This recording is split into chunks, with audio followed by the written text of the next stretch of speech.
Welcome to the program. On the program today, I'm being joined by a regular face, but a new anchor on Insight, Elizabeth Omoroyo. Thanks for joining me on Insight. It's nice to be on the program. Okay, beautiful.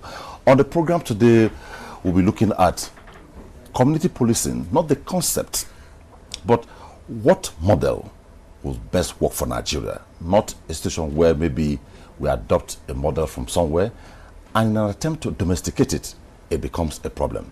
That will be on discussion segment. And on media review, we shall be having a media practitioner talking about the role of the government and the media to ensure effective policing. So which angles are you looking at? Sensitization, challenges, and financing. Okay, because you imagine if the president says community policing must work in Nigeria and the media does not come into set agenda to drive it to the understanding of Nigerians. Like I hear there is a difference between community policing and traditional policing. Yes. So you will not want to miss that on Insight today. Sit by. As we say, up next on the program is the discussion segment. Stay with us.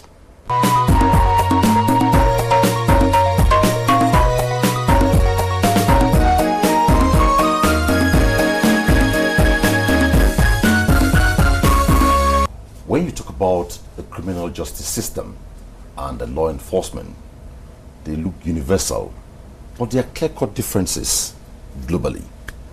So what matters most when it comes to policing?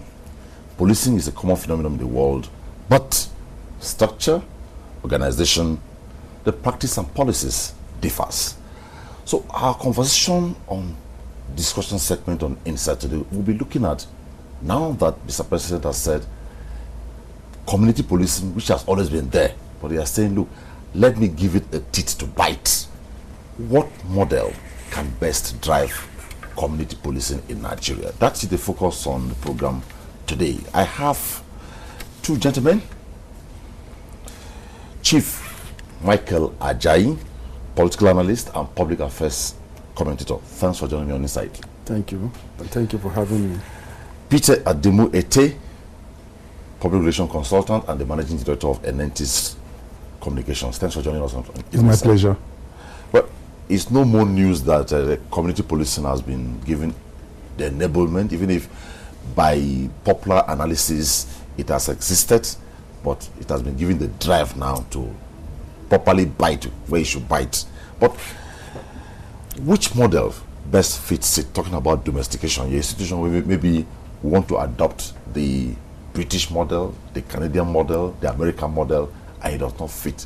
That is the focus. So let me start with you. When you talk of models, there are so many models as the authorities, experts, and so on and so forth. And let me say here that there is no one single model that you can adopt in a country. You mix the models, and then you study your environment and come out with what we call autochthonous type of policing. That is an homegrown policy that will help you to run the police affairs. There are, for instance, you are talking of community policing. Community policing is a strategy of policing that links the police authority with the local people. It is bringing policing to grassroots, encouraging communal participation in the affairs of running police. So it's like creating a bond between the police authorities and the local people. And it has a lot of commitment. You have to, live with the people, understand the culture, speak their language, and so on and so forth. So the current approach would just not work. The community policing we are talking about, we are just mouthing it. The closest to implementation of community policing was done in Lagos by Governor Fashola, when he kitted the police, funded them, provided logistics. He even went to organize mechanized patrol system. He bought motorcycles for the police, and we had foot patrols and so on and so forth. And they had excellent communication gadgets in such a way that if there's a robbery in a particular neighborhood, it is nipped in the bud before the robber escaped. So for its 8 years period, Lagos had to sleep with two eyes. Okay. But apart from that approach, type of community policing, which he did, which is not even full, is a tinge of what you call community policing. During this time, he raided all the hideouts of all these hoodlums. He tried to get jobs for them. You know, there were many programs like Good Girls, Good Boys, and so on, where they were taught how to, they learn different skills. But apart from Lagos State, you don't find a replica of that in any part of Nigeria. What we hear every day is community policing, as if we don't even understand what it means. So when you talk of models of policing, there are so many, more than 10. I can, if you want me to name them. I'll get to that. Yeah, I'll get to that. I can give you different models. Let me also get the opening thoughts of Peter. What we've been experiencing in this country in terms of policing has not been working. And that's why the security situation is deteriorating by the day across the nation.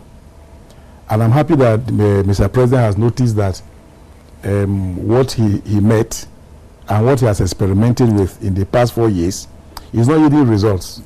Rather, across the nation now, everywhere is becoming very insecure in a geometric fashion. And that's why the president, if I can read his thoughts, he say, hey, let us do not just a step change now, a paradigm shift, something dramatic that will stem the tide of the insecurity in the country. And that is in community policing. But like my co-discussant and chief said, it is not about mouthing it.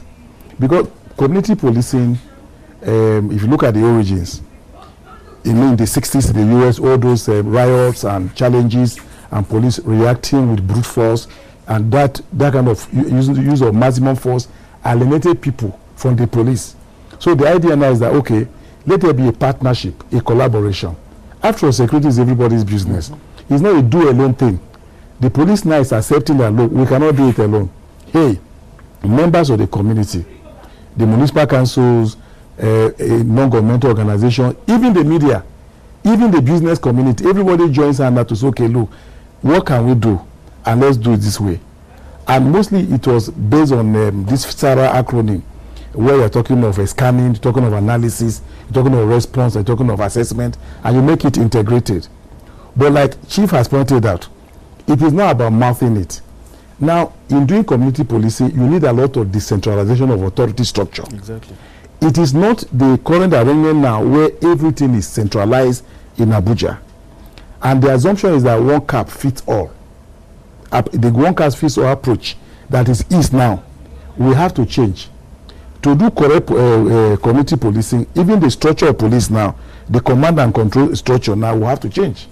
So that the local communities and it will be like a kind of a customized model that is domesticated, created and domesticated for Nigeria, whereby we're able to say, okay, even the organogram of police will have to change in terms of who does what, because in terms of community policing, the bits they do, you have to live there with the community. It's not that today now, you carry me here to Anambra, after 2 months, you move me to Sokoto, you know, I don't know the people. So the people will have to live with the community. It means they have to work longer term their beats in where they are, and then really get involved with the community in terms of collaboration, relationship building, sharing of intelligence, ideas, procedures, and policies, so that these are all wrapped together to ensure that we get it right. But where we are now, we're not getting it right. Exactly. And I'm sure that is why the Mr. President now is trying to give it a push to say, apart from mouthing it, let us now get into the foray and do what is practical and effective to help arrest the spiraling trend of insecurity across Nigeria. Okay. Yes. Now, please let me add to what he has said. Yes. You see, when you are looking at the current structure of Nigerian police force, you must have to look backward and see how they emerge. They emerge with this traditional policing, that the kind you have under the emirs, under the obas, and so on and so forth. Then you come with colonial interregnum, colonial involvement. So they carry that colonial mentality along. At independence again, between 1966 and we had 13 years of military interregnum, and the police was not for the people. Yeah. The police was against the people. Because one, the ruler want to sustain himself, the military regime want to sustain itself in office. So during the colonial era, the police was defending the colonial master against the people. Now, shortly thereafter, the military came in 1966. What do you have? Another form of colonization by the military, so to speak. Yes. So you now have that again. So that went into the psychic of Nigerian police, and you still have those recruits of that period in the police force. So yet we are yet to really remove that cloth, that toga of traditional policing, of colonial policing, the military type of policing. We must get them. We must maybe debrief them, as I would say. Remove that completely from their psychic before you can talk of community policing. And adding to what he has said, the current structure in a federal system of government, you cannot have a centralized police force. So community policing will not work with the present structure. That is the truth. So we must begin to think out of the box. Just as he said, you must have a 360-degree paradigm shift completely from what we are having if you want to get results. So you must ensure that we operate a federal system of policing. There must be either 3 layers of policing. You have the Nigerian police force, you have the local government police force, you have the state police force. And the president has given an enabling environment now.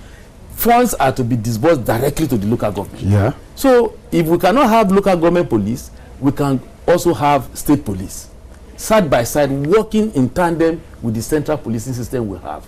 Most of us grew up with local police. It was harmless. I grew up with local police. And they were working. And just as he said, community policing means I must understand your language.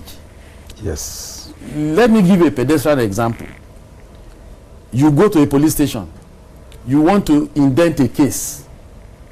Or you are accused of something and you are going to make a statement. Now the person you are talking to does not understand your language. Then the next thing is, let's get an interpreter. Interpreter is to interpret what you say to the man. In the interpretation, a lot of value is lost. And yet, don't forget, it is what you have said that will be used against you in the law court. So interpretation can be given different, and then you have to append your signature or thumbprint as evidence being given. So the current structure, the current operational modus operandi does not fit into community policing. I must be able to speak your language. I must understand your culture. And to understand your culture, you must bring me that speak the same language with you as a policeman to live in your environment. And that is community policing. Now you take somebody, you say Nigerian police force, you take Mr. Omini, who speaks Yoruba, for instance, and you take him to the heartland of Katsina State. He doesn't understand the culture. He cannot speak the language. So then how do you want him to police? So you have this proliferation of insecurity along the line. That leads me to this.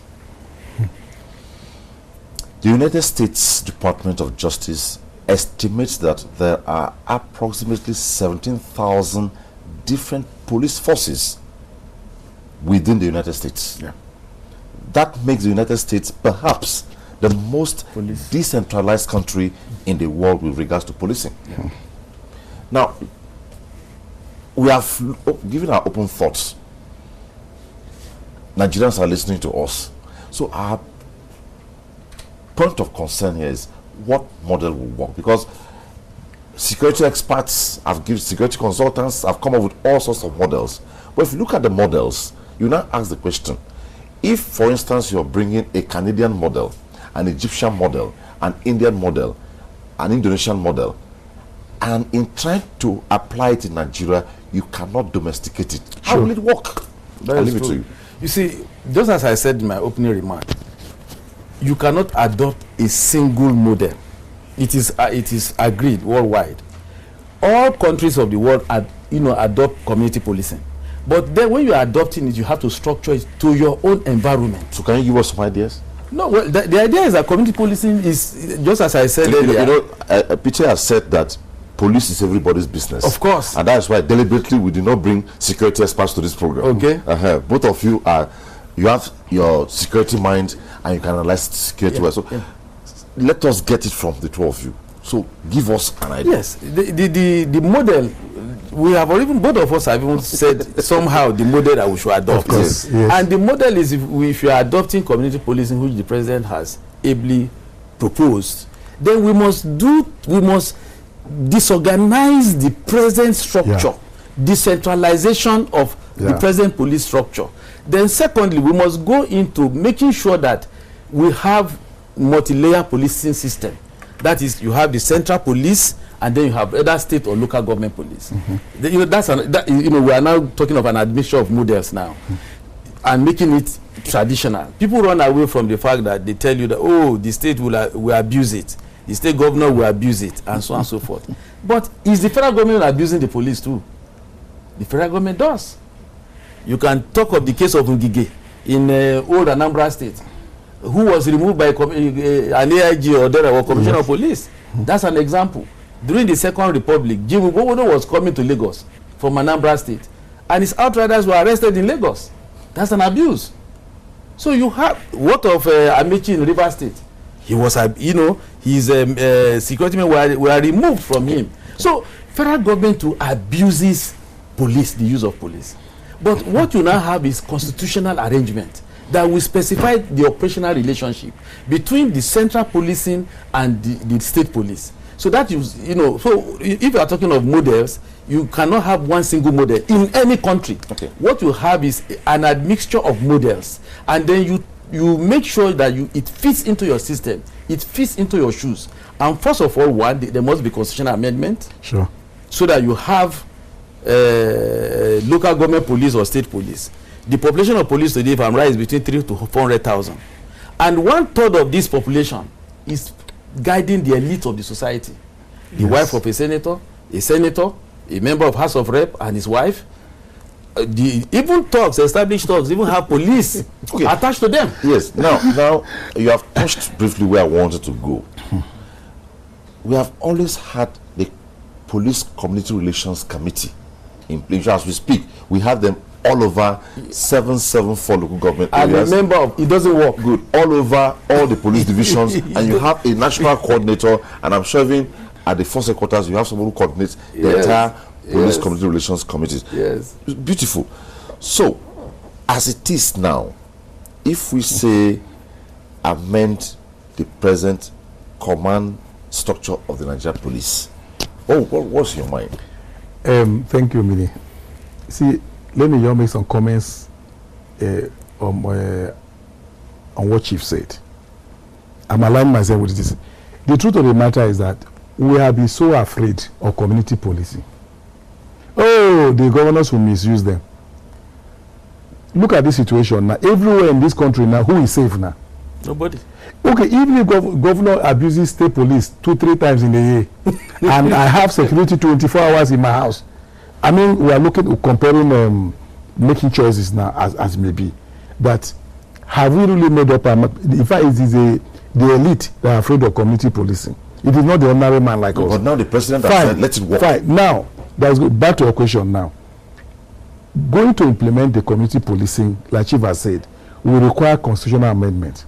But before that constitutional amendment, there must be a lot of stakeholder engagement, a lot of consultation to say, okay, this is how it's going to work. Because in the constitutional provision, the duties of community policing, as it were, now if it was okay, each state should have its own police, state police. What are they going to be doing? What will be the relationship with the central police? And state police. And between state police and federal police. And if we have a three-layer police system where you have local government police, what will be the relationship? What are the duties? What are the boundaries? What are areas of collaboration? That is there. Number two, if we are going to have state police, which is the right way to go, the current structure where what I call one cap fits all is not working. It doesn't work. Now, if we are going to have that, it will mean that the current police structure now, because I see some of them, they may devolve, may be transferred to their states of origin, as it were. Because in community policing, you have to understand the language, the culture, etc. Because you are a police officer, you are an intelligent gatherer, as it may be. I don't understand the language. You see that in a restaurant, they are planning crime. You cannot understand because you don't understand the language. So basically, how it's going to work is that we have to go to the drawing board to say, okay, this is a challenge that we have. What model or eclectic, a kind of a mixture of the models across the world now, this is our peculiar situation. What is going to work for us now? It's not about copying any model, hook line, taking a hook line and sinker. It's about looking at our peculiar situation. If you look at Nigeria, How many ethnic groups do we have? Over 300. Yeah. Now, religion has become an enterprise in Nigeria. Exactly. And it's harming even our policing efforts. Ethnicity has become an issue. Even economy, Nigeria is a peculiar country. So we will need a lot of brainstorming to say, okay, this is where we are, it is not working. In taking the paradigm shift, this is what we want. Secondly, we will need a lot of retooling and realignment of even the existing policemen in terms of reorientation. Even the public now, because as we talk, nobody believes that the police is his friend or her friend. Exactly. So to do community policing, you need to work on the citizenry to say this is a new day, this is a new thing we are going to do, and this is the role you are required to play. So what I've said in essence is that one, there will be a kind of a lot of stakeholder engagement so that we are clear the kind of a roadmap. How are we going to do it, and the process, the modus operandi, how is it going to operate? And then we'll do a lot of mass mobilization and awareness creation, even towards the constitutional amendment. And then when the constitution is amended, like Chief said, now democracy is taking its rules, particularly with the insistence of the presidency, that local government funds will go directly to them. Yeah. It will go a long way in helping. I think about last 2 years, this same government also helped to give independence to the judiciary, where their funds will go to them as first line item. So we're deeply gradually entrenching democracy, and I think with the community policing now, in a federal system, you cannot have unitary police. You can't. Which is not working. So we have a constitutional amendment that will articulate our aspirations and our challenges and say this is the way to go. But the worry really has been the pros and cons for state police. Yes. Has been the fact that it's not really about the governors abusing it, it's not really about the politicians abusing it, but our values have not really developed to that level. We have had cases where, for instance, maybe a minister's convoy having issues with under VIP's convoy because of control. But I know, for instance, if there's a presidential visit to a state, automatically the presidential team, if they meet somewhere, takes control over the place. But now, besides the fact that community policing is there, does it translate to state police? There must be, you see, just as I said, it's a worry. I will react to that. The present unitary system of policing we are doing will not fit into community policing. That is a fact. Yes. They are just antithetical, with each other. But now Mr. President says it must be seen visible. Fine. If it's going to be visible, you have to reorganize Nigerian police force. Sure. And no Inspector General of Police wants his empire to be divided. That's one thing you have to understand. And so they want to kick against it. So the president must move properly to ensure that the police structure is reformed, reorganized, as he said, decentralized. This is a federal system of government, and you cannot have a unitary policing system in a federation. It does not work. It will never work, and that's why it's not working. So he has said it. There must be 360-degree paradigm shift, and we should not have any fear. We must start from somewhere. Nigeria is not strange to local government police. It has been there. I saw it. I witnessed it. I was part of it in the early 60s. So how could someone now talk of getting jittery about local police? They know their level. Now they are talking of even recruiting constabulary. We call them in those days in the early 60s Saturday police. That's what we call them. And they work. They just, on Saturday, you see them putting their uniform on to go and, they are involved in community policing. They go around and so on and so forth. But when I begin to read in the newspaper, they are going to be working in the office. They are going to be, they are already changing the focus. The Saturday police we used to know in those days, you will see them riding bicycles within the community. And they are very friendly. So we need to restructure the present one. That is the truth.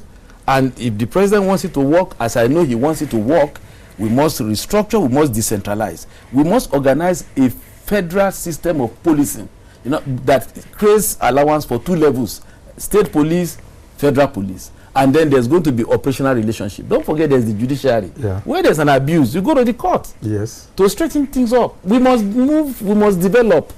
Our democracy and policy must move towards a unilinear direction. And that's what we need to develop. Naturally, when something like this starts, you find some kind of connections and disconnections, disagreements. You can imagine maybe an enlightened rural elite now can even walk to a police station and say, look, Mr. President say we now have community policing. They may even want to go and form their own stations to operate side by side. It's already happening. So now, given what transpired in the early days of Boko Haram in the northeast, we remember when the civilian JTF attempted, there was some resistance. Yeah. But along the line, they gave them space, and that leveraged so much in terms of the mileage the Nigerian military covered. So, looking at that, side by side this, in terms of takeoff, if proper planning or synergy creation is not activated, there will be conflict. Let me leave that to each of you. You see, the point is that we cry and say we do not want a second layer policing. The point is that we have, just as you are rightly cited, there was civilian JTF. At the point of that crisis, they were assimilated because they live with the people and then provide intelligence. Don't forget, sir, that in the southwest we had the OPC. Yes. Operating. It was resisted, but gradually they were assimilated, and that helped to reduce crime because they know them, they know the criminals.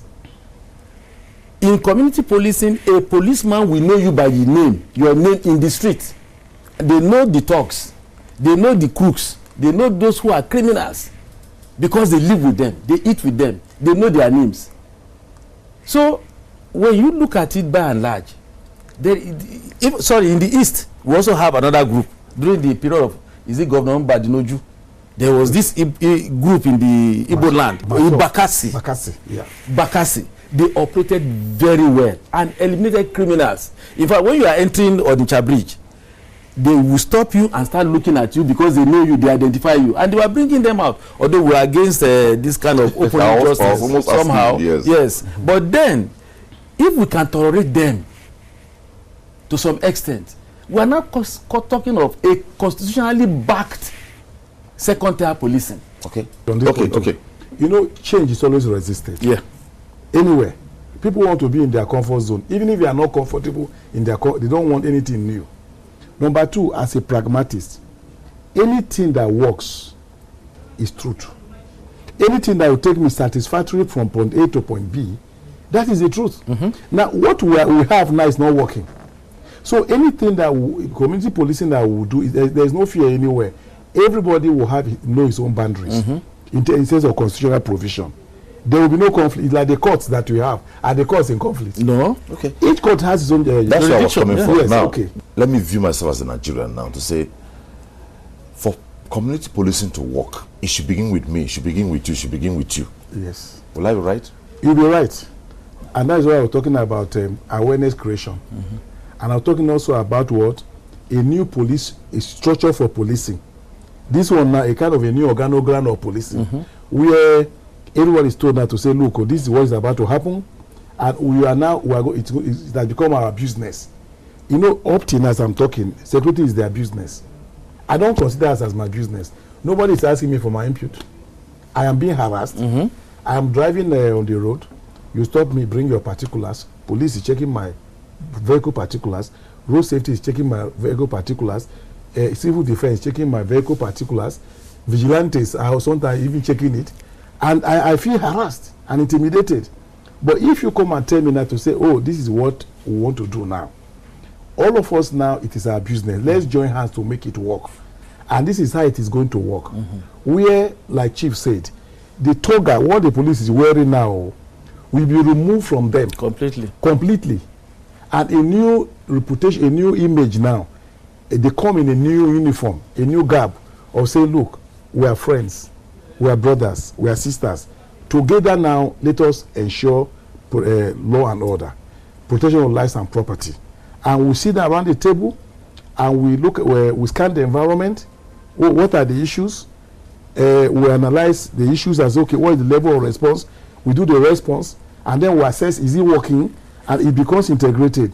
In that case, I am part of the decision-making process, and I will be carried along. But like I said, apart from the reorganization of the current police structure, we will need a lot of mass public awareness campaign, a lot of stakeholder engagement, so that people are brought to the round table to make their contribution, to learn from others what is the change coming, what is now and what is coming. And that way, I'm good. Okay. Just like the National Assembly Senate and House of Reps reacted swiftly to the decision of the Nigerian Financial Intelligence Unit over change of guidelines on the funding and tampering of local government funds. The Nigerian police itself, to show that they are receptive to this directive by Mr. President, swiftly appointed a police commissioner in charge of community policing. Let me say the two of you now are community leaders, and you are privileged to have a chat with the Commissioner of Police in charge of community policing at the force headquarters. It's at the force headquarters where I have to speak. What will you be telling him? The Commissioner of Police is not even the right person for me to be discussing this. If you are talking of restructuring of general, he's not within his competence. The community police concept. The strategies I'm going to sell to him is beyond his competence. Now, I'm not saying not competence as a policeman. I'm talking of in terms of powers given to him. Yeah. It's discussion at the top, and I'm talking of the IG himself, because he's the one that gives him power. He gives him the schedule of duties and so on and so forth. And that is one of the problems. It's still not going to work. The problem, we all know that community is a huge project. That's why I said they are mounting it. Yeah. Maybe they don't. So those who are saying don't even understand what it means. It's a huge project. Yeah. It even involves you police organizing counseling clinics for the youths in the area. Yes. Providing for them and teaching them skills and so on and so forth. This is beyond the Commissioner of Police. It's the IG. So if I'm going to give him tips, at the end of the day, he does not control funds. Fund has to be given. Without funds, you cannot achieve that. But you have just been to the National Assembly and he has clearly said that I need funds to function. Yes, of course, he needs it. When the budget of the police, maybe they have about 20 billion in a year, you are giving them 5 billion. What do you expect them to do? At the police station, I'm a member of the police community relation. I'm even a patron. You see us. I have bought battery for a station because they called me as a community leader. They need battery, and I sent them a new battery. For what? For their patrol vehicle. Wow. So actually, when you talk of community policing, there's nothing wrong if the community provide funds for police. Sure. It's for their own safety. Yes. So there's nothing wrong in that. We can, if it's effective, community will buy vehicles for them. They will assist them logistically. They will assist them. But the Commissioner of Police is not the person I should be advising, because he already knows community policing. Advise the appropriate person now. The appropriate person is the president that will talk to, and the members of National Assembly. We need to go back. If we really know that we have crisis in our hands, we must now put heads together to see how we can solve the problem. Because the IG is not going to amend the law. It's beyond his power. So it's within the president proposing a bill to the National Assembly, restructuring the police force, and proposing for the emergence of state and local government police. So we start from the law. Where the fear still lies. Nobody is safe. If you are a senator today, you will not be a senator tomorrow. So if you have police protection as an individual, tomorrow you may not have it. So what of your children? Are you going to provide police for each of and every one of your children? It's not possible. So we are not talking of a huge community, over 200 million, and you have 400,000 policemen. It won't work. In Lagos State now you have, they call them neighborhood watch. That is local policing. It's already existing. In Lagos State, it's there. They are giving vehicles, you see them, but unfortunately the focus again has changed in Lagos State. You see them trying to arrest, controlling traffic. So and then Nigerians typically, they want where there's money. Of course. So they hide in one corner to arrest you for abusing. So the focus is changing. But then we have admitted that we need community policing. So in Lagos, you have the neighborhood watch in Lagos. In the north, you have JTF, civilian JTF. It's already there. All we need now is constitutional amendment, getting the appropriate personnel to fill in that place, train them, skill them. Okay, let me take this question to Peter. Peter, you just raised something. Why is it that, because one thing that would threaten this concept is the issue of service and money. Why is it that most times people run away from where there's service without money and go to where there's more money and service there? Even when they are servicing, it is not selfless service. Why? Well, it's part of the culture, the values the society has created. Don't forget that every society, creates the people it needs based on its values. Now, I've talked about a reorientation awareness campaign. If with proper awareness campaign, people can see themselves in another light, to see it as opportunity to serve. And that's why, if you look at Chief, I just mentioned now, members of police community relations committee, are they doing it because of money? These are people who are prominent people in the society, who are even taking their money to help police, not because they want to get money. It's not even because they want to use police against anybody. They just take it as a kind of a call, a duty. So I think the society will need a lot of value reorientation in terms of telling people that, look, where we are coming from, this is why Nigeria is not making progress. And if we must make progress, this is what we need to do. Now, everybody is blaming everybody. Oh, president is not performing, governor is not performing, local government chairman is not performing, police is not performing. But what about me? Am I performing? What am I doing? So I think the idea of people going to where money is about the kind of values of the society, and we have created. We don't value relationships. We don't value service. So with reorientation, I think that will change, especially when we're talking of community policing now. Okay. Yes. Let's hope the fears expressed are addressed eventually. Yes. And we hope it will be addressed. Yes. What can be done so that this whole thing is not hijacked? You know, most times I have something and I bring it out for us to run it. Maybe between the three or four, Peter will hijack it. And we see him there, we lost it. But how are they going to hijack community policing? I'm just saying. No, it's not. Well, I think we have talked about process. We talked about constitutional amendment. We talked about, even before the constitutional amendment, don't forget that lawmaking is a process. It's not somebody who cannot just go and lock himself in one room and just amend the constitution. It's a process that will involve even the State House of Assembly. It will be even public hearing. A lot of things will happen that everybody will know what's about to happen, and you make your input. So, and you have your representatives there as senators or members of House of Reps. So I think that once all this goes through the different processes and the constitution is amended, nobody can hijack it. That is my take. Is it possible if the traditional rulers, like you, because you are one, are ignored in this? Will it work? No, I'm just In community policing? Yes. No, it won't work. It won't work now. The traditional rulers must be brought into the fray, Yes. because it's their domain. Yeah. Any policeman that reports to a particular town, the normal thing is to visit the traditional ruler to say, I'm here. Yeah. Because whatever, as a community leader, they bring cases to you, even as you settle them, you bring peace. And the police must be involved. There are some issues that the police will even transfer to you as a traditional ruler to arbitrate between two parties or multi-parties. So the traditional ruler cannot be out of community policing. In fact, they are central to it. When the directive came by Mr. President, it was widely applauded. Yeah. Yeah. But suddenly everybody was nice policy. But, can we erase the but? We erase the but by letting people know what community policy is all about. You know, many of us who have just vague idea about it. Who will do that? Fantastic. You have Federal Ministry of Information. No. You have National Orientation Agency. You have NTA.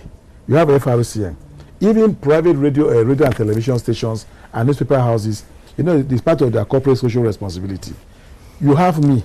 It is not their thing now, it's becoming our thing. It's ours. And in our small cycles, we could begin to enlighten people, to let them know what this entails. And then when the process kickstarts, you know, in terms of making input into the policy formulation, as how this is going to work, before it will culminate in constitutional amendment, I believe that the why would have been, the bet would have been erased. Because that process, like I said, is not going to be a bedroom process. It's going to be a market square process where ideas will be shared, challenged, you know, analyzed and synthesized, where people would say, okay, let's do this to get it to work. Because don't forget, we're going to domesticate it. We're going to tune it to our own situation. And nobody's name is Mr. Solomon or Mr. Wisdom. Everybody, groups, like we talked about traditional rulers now, traditional rulers will make their input. NGOs will make their input. Sure. The media will make their input. Even students, everybody will make their input. So that we co-own, we co-create and co-own the solution. When we co-own the community policing. we co-own the community policing. When democracy returned in 1999, we have had the Obasanjo space, we have had the Yaradua space, we have had the Jonathan space, and now we have the Muhammadu Buhari space. It was like a joke that this democracy will not get to where we are. But it has hit 20 years and still counting. Yeah. So should we lose hope that this thing will not work, finally? No, we shouldn't lose any hope. At least those who are pessimists. Because Peter has said the bot will eventually be erased. Yes. So can you raise our hope? Yes. Of course, if in 20 years now, democracy has moved forward in our country, and the pessimists who believe that it's going to crash, there was this prediction that Nigeria was going to in 2015. In 2015, but we've gone beyond that. Our democracy is thriving, no matter the bombs that we encounter along the way. Every country encounters bombs.